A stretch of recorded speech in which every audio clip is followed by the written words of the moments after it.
Παιδιά, τι είναι αυτό?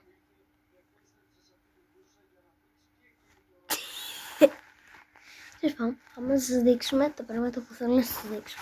Αρχικά έχω βάλει φίλτρο για να είναι πολύ cute. Θέλει με πηγαίνει αυτό το φίλτρο. Και ξεκινάμε από τι πλαστέλα είναι. Θέλω να σας δείξω κάτι cute. Ένα cute είναι, όχι δύο. Δεν νομίζω θα είδατε τώρα. Να τη πλαστελίνη. Μια φωτογραφική κάμερα δική μου. Αυτό είναι ροζ.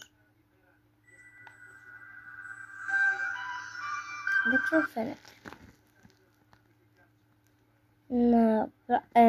Έχω βάλει φίλτρο και κοιτάξτε, μου δείχνει εδώ πάνω μπρο.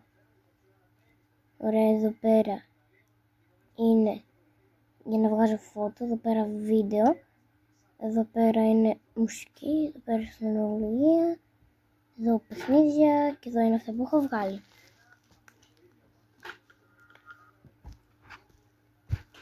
Και το λαπούμπου.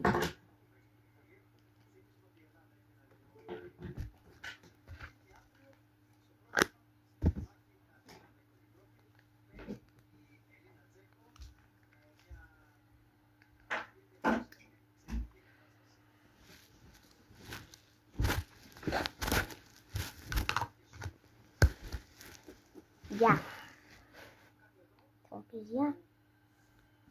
Δεν θα κοιμηθείς. Τότε θα μπω τυφλή.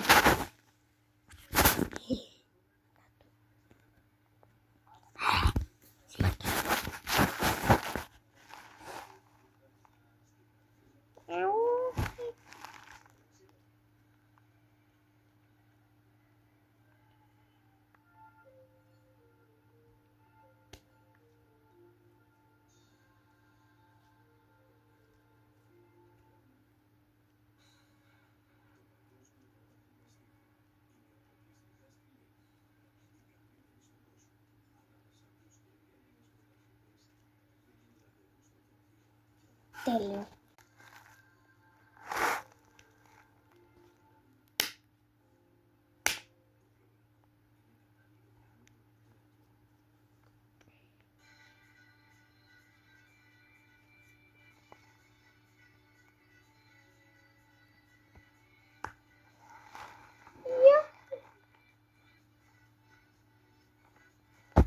Όπα, λιποθύμησα.